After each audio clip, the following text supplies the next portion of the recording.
When today's episode starts, we can see the black wolf was grinning at Elka. And Orin was freaking out with fear. Then other white wolves also came there and called Elka. "Chieftain Elka, we've found Iona." But in the meantime Elka was growling at the black wolf. Then the white wolves also got startled after seeing the black wolf and said, "Black wolf? What's a black wolf doing here?"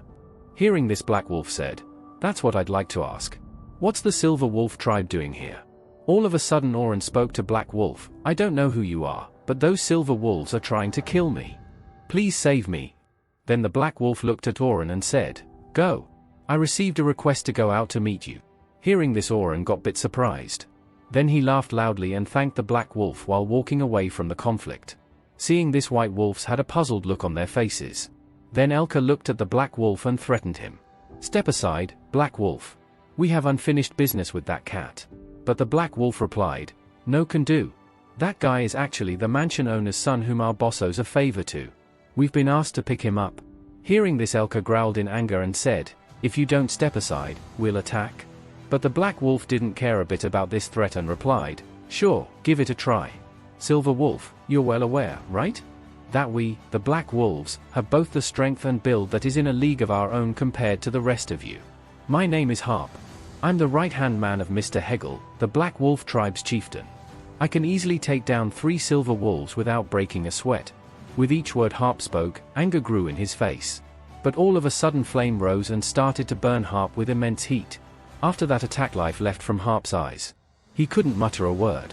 Then he fell to the ground, surprising 3 white wolves. Then Iona approached Elka and spoke, "I attacked because something looked suspicious." Then Theo also came and said angrily, "Good job, Iona. Elka were almost in big trouble." Then Theo looked at Elka and said, "What are you doing here? Are you not going to the 99th floor?" Elka replied with a concerned look, "We're here to meet Iona because of something that happened on the 67th floor, and they said she came to the Grana village. But I had no idea you were together." Then Iona asked, "Did something unusual happen on the 67th floor?" "No. Let's set it aside for now.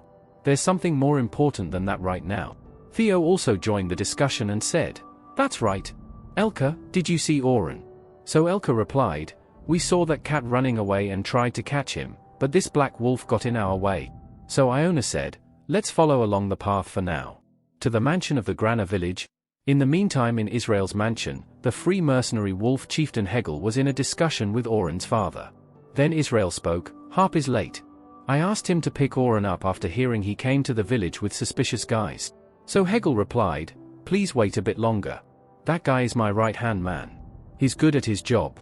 All of a sudden, door to the room swung open. Orin barged into the room and shouted, "Father." Seeing him, Israel angrily asked, "Orin? Where have you been that you're only here now? What about Harp? Didn't you meet him on the way here? And where's the food? You look like you're here empty-handed. Did you not get any?" Soonest Israel done talking, Orin started to cry. Then he said, "Oh dear father. When I went to the merchant village, I was swindled by a goblin who had conspired with Theo, and I ended up losing all my money." Confused Israel said, "What? Theo? Are you talking about Theo, the naive yellow cat, your childhood friend? Why would such a kind guy swindle you?" Hearing this, Orin shouted angrily, "Kind? He's an extremely wicked guy. Even though I explained that I needed to buy food for the villagers, they threatened me into signing a contract and made me work. And someone was controlling him. There was someone calling himself the Black Dragon despite lacking horns or wings, and he's even managed to deceive the rabbit tribe into working under him with his threats and lies." These words made Hegel so mad and he smashed a table into pieces with one blow. This made both cats to be scared. Hegel asked in a rough voice, "You're not lying, are you? Impersonating the great black dragon is a grave crime that deserves more than just death." Orin kneeled down and said, "Yes, I'm not lying. He really called himself the Black Dragon." Then Orin started thinking himself, "That guy is Hegel, the Black Wolf chieftain. He was well known as part of a race that reveres the great black dragon. Although I have no idea why he's at our house, this is perfect. I should be able to make use of him if I exploit this part of him." Then Orin started begging, "Mr. Hegel, please defeat that vile Theo, and this mastermind who is impersonating the great black dragon and is engaging in these despicable acts. They deserve to be punished." Then Hegel stood up and said, "Very well. Lead the way. I'll see them myself and make the judgment." Hearing Hegel's words, a mischievous grin appeared on Oral's face. But all of a sudden a worker came in and announced to Israel that he got guests outside. Hearing this, Oral laughed and said, "Just in time. They're here. I'll face them first. Before that, Father, you have that thing in the warehouse, right?" Confused, Israel asked, "What do you mean? Don't tell me."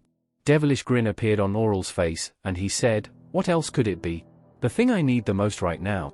Outside the mansion, Theo and the group was shouting Orin to come out. Then Theo said, "There's no answer, not even a single cat is coming out to greet us." Seeing this, Elka said, "Let's force our way in." But Theo said, "We can't do that. That's rude." Another wolf started talking about manners to a bastard who ran away is a bit. Before he finished speaking, Orin came out laughing. Then he spoke with a grin on his face, "To think you lowly bastards have followed me all the way here. I'll compliment you for that. Welcome to my mansion." But Theo said, "To be exact, isn't it your father's mansion and not yours?" This made Orin angry and he shouted, "It'll be mine in the end, you know. So you treated me horribly like a slave, didn't you? You won't be able to do it here anymore." But Theo said in a frustrated voice, "You're still an intern because of the contract."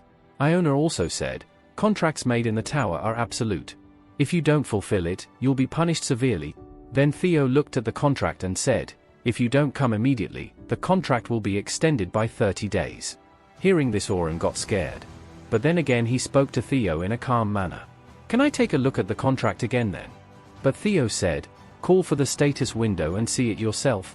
Then again Orin said in a cunning way, "I'm asking to compare if they're the same and if there's any mistake. It can just be for a brief moment. It'll be over in no time." Because of Orin's persuasion, Theo let him check the contract. Soon after Orin came near Theo, he took out a green liquid and threw it toward Theo. Seeing what Orin did, Elka got so scared and shouted, "Boss Theo." Hearing the voice, distracted Theo looked at Elka. But Elka was too slow. So Orin laughed and threw the green liquid toward Theo while laughing. Theo was so scared of what happened. He closed his eyes while screaming. But a miracle happened. Blue energy barrier appeared guarding Theo. This unexpected thing made Orin so confused. Theo was covered with an energy ball.